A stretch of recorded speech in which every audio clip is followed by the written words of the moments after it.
अस्सलामुअलैकुम वरहमतुल्लाहि वबरकातुह। मोहतरम नाज़रीन किराम, मुझे उम्मीद है कि आप सब खैरियत से होंगे। रब तबारक व तआला की बारगाह में दुआ है कि मौला हम सबको तमाम ज़मीनी आसमानी बलाओं से वबाओं से महफूज़ व मामून फरमाए। मोहतरम नाज़रीन किराम, एक सवाल है कि तहज्जुद की नमाज कब पढ़ी जाए। क्या कोई शख्स बगैर इशा की नमाज पढ़े हुए तहज्जुद की नमाज वो पढ़ सकता है या फिर नहीं। और एक सवाल इसमें मैं ऐड करना चाहता हूं कि क्या इशा की नमाज सिर्फ 10 बजे तक पढ़ी जाती है या 11 बजे तक या 12 बजे तक। क्योंकि हमारे बहुत सारे इस्लामी भाई और इस्लामी बहन का ये कन्फ्यूज़न है कि इशा की जमात ख़त्म हो जाने के बाद इशा का वक्त ख़त्म हो जाता है।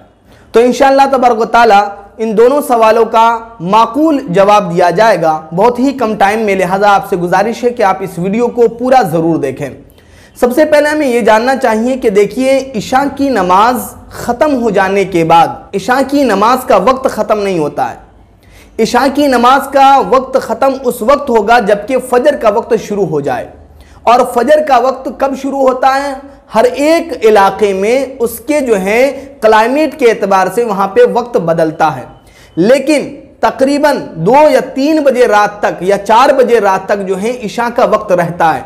बिल आखिर मैं ये बताना चाहता हूँ कि जब तक फजर की नमाज का वक्त शुरू नहीं हो जाता तब तक इशा की नमाज का वक्त रहता है।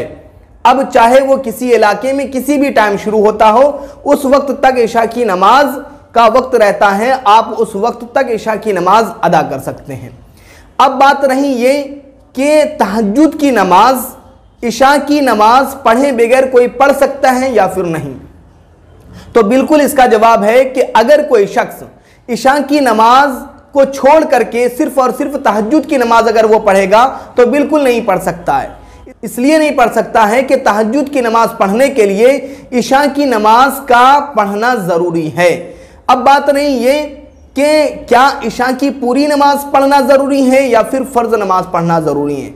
तो मेरे मोहतरम दोस्तों, अगर किसी शख्स ने सिर्फ और सिर्फ इशा की फ़र्ज़ नमाज अदा कर ली तो उसके बाद वो तहज्जुद की नमाज अदा कर सकता है।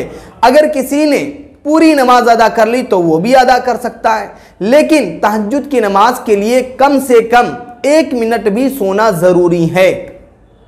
कम से कम जो है उसे एक नींद लेना ज़रूरी है। अगर वो एक नींद लेकर के वो 11 बजे या 12 बजे या फिर 10 मिनट के बाद या 1 मिनट के बाद भी बेदार होता है और वो इशा की नमाज पढ़ लिया है तो अब वो तहज्जुद की नमाज अदा कर सकता है, कोई दिक्कत नहीं है। तो मोहतरम नाज़रीन किराम, मुझे उम्मीद है कि आपको ये मसला अच्छी तरीके से समझ में आ गया होगा। अगर आपको इसमें कोई डाउट है तो ज़रूर सवाल करें, इंशाअल्लाह माकूल जवाब दिया जाएगा। और एक सवाल मैं ये भी कहना चाहता हूँ कि क्या आपको तहज्जुद की नमाज के ताल्लुक से और भी कोई सवाल है तो आप ज़रूर जो है बाय कमेंट करें, इंशाअल्लाह माकूल जवाब देंगे। अस्सलामु अलैकुम वरहमतुल्लाहि वबरकातुह।